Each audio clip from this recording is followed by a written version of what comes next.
Hi everyone, thank you for watching I See Melanie. Today we're talking about The Bear Season 3, Episode 9, entitled Apologies. So this is the penultimate episode of this season. So I'll be talking about the main character interactions and what I thought about the episode in general. So this episode has a fair amount of Carmy and Sid together and separately. So we see again, Sid still hasn't signed the DocuSign. She's still hesitating about that. She's got the idea of this other restaurant in her mind.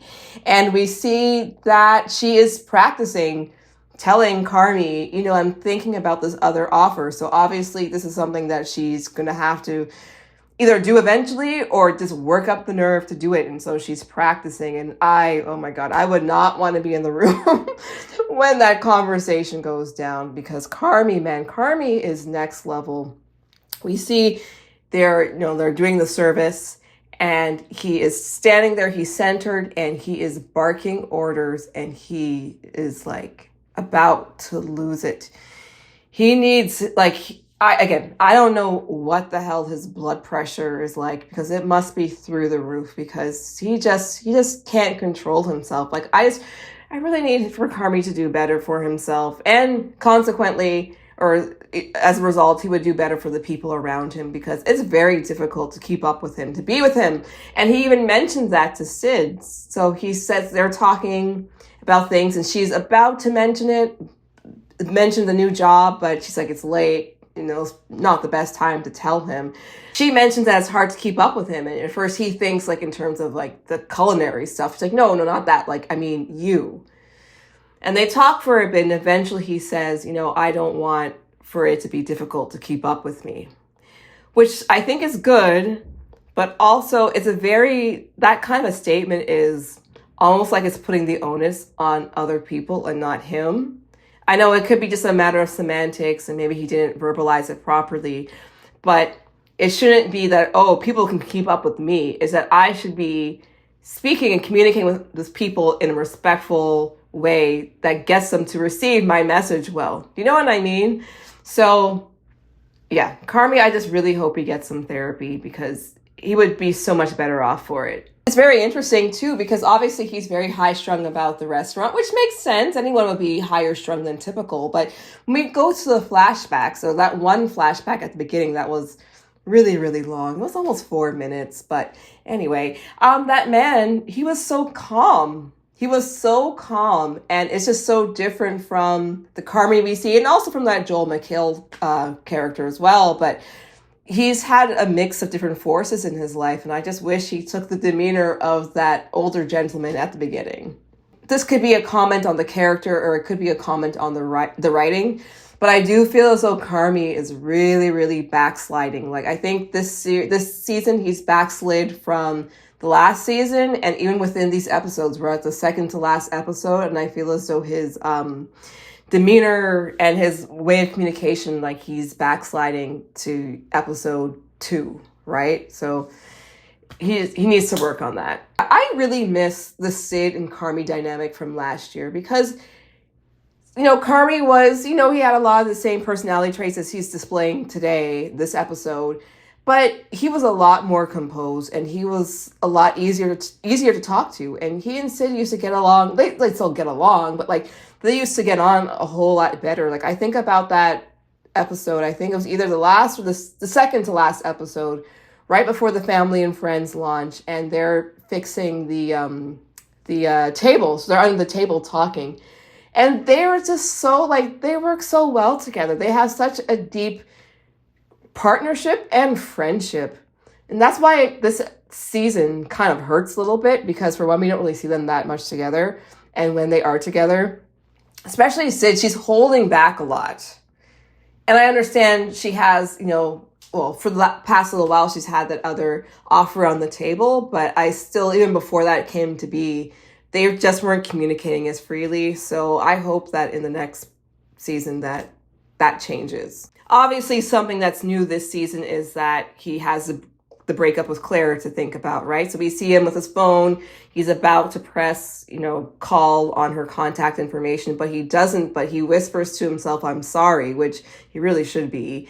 But yeah, so that's plaguing him, and he still hasn't talked to her yet, which at this point, from the last episode of last season, it's been at least 2 months. And so I don't know, I think it's a little cowardly. He hasn't said anything to her, especially knowing that they have a lot of mutual friends. That wasn't so good. And actually, let's talk about Claire right now. The facts, my favorite, as you all know, go to the hospital, so Claire's workplace, to basically sell Carmy to her and that he's sorry, which there are so many things wrong with this. For one, Carmy didn't ask them to do that. It's none of their business. They shouldn't be going to her workplace, and they definitely shouldn't be going to her workplace that happens to be a hospital. I thought that was so inappropriate. Like, I can't even begin to tell you how wrong I thought that was. And one of them mentioned that he meandered into, like, I don't know, a surgery room or something like that. It's like, that is not cool. And I don't want to trash the facts, but I could not be friends with people like that. I'm sorry. And when they talk to her, Claire, she's has good bedside manner. She's a doctor, so that's working in her favor. I would say in terms of the writing, she is written a little bit too saccharine for me. It's almost, I don't know. Like, she's very, very kind. She's very, very patient. And to me, it's like at a level that doesn't make sense, especially for a serious woman. She's a doctor. But I'm not actually hating on Claire. I don't think, everyone hates on Claire. I don't hate Claire. But yeah, those guys should not have gone to her workplace. It was very, very inappropriate.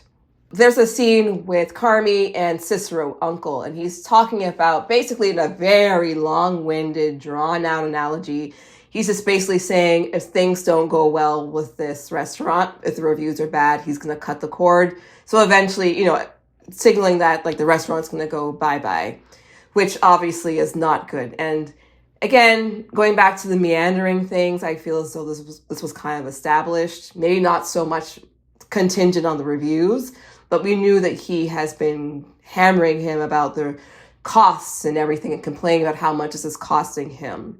And we do see some reviews. And we see Carmy front and center, so no Sid, no real mention of Sid. But we see mostly positive words in these clips, and they went by so quickly, and I did not have the patience to screenshot anything because the frames were very, very quick. But from the words that I did glean, they were ultimately positive. But again, if things continue, if things go south, then it's going to be bye-bye. And we see Computer and Uncle in the car just basically reiterating the same thing, that, like, Computer has computed all the finances, and that at this rate, and if things go south, like, it just can't continue. So again, more stress. There's a scene with Richie and his ex-wife and the daughters playing in the park. There's also a scene with Tina and Marcus talking about a dish. I personally found both of these scenes to be really tedious and drawn out for no real reason. Again, I feel as though they're kind of treading water. Like, I know that, Tina's looking to perfect herself in her skills, in her trade. Same with Marcus. We know that Richie is feeling a little ambivalent about the wedding, going to the wedding, and, the feelings of, my wife really has moved on. I feel as though we established that already, but, these are characters we love, so I guess it's good to see them. We end with Sid. She goes to Pete and Sugar's house, and she speaks to Pete, and Pete looks over the contract. It looks good. He mentions the salary again. I mentioned in the last video, this salary is $70K versus the $80K that Adam Shapiro is going to offer. Also, the benefits kick in at 3 months versus immediately at the other place. So on paper, this contract with the Bear is not as good as the one with Adam. So Sid has decisions to make. Overall, I enjoyed the episode, but again, I do feel as though the story is meandering a lot because every one of these situations that these characters have been facing, I already knew they felt this way about it, and nothing really moved. So I will continue to say that about this season thus far. I have one more episode left. But I just feel as though the season, a lot of the episodes have been very stagnant, which I wish they weren't. But anyway, we've got one episode left. I'll be back here on I See Melanie. Hopefully I haven't turned you off with these negative description of the episodes, but I'll be back with the last episode's review very shortly. So make sure you subscribe to I See Melanie, put the notification bell so you see when that video is uploaded, and hopefully I'll see you here. And I wish you goodbye for now. Okay, bye.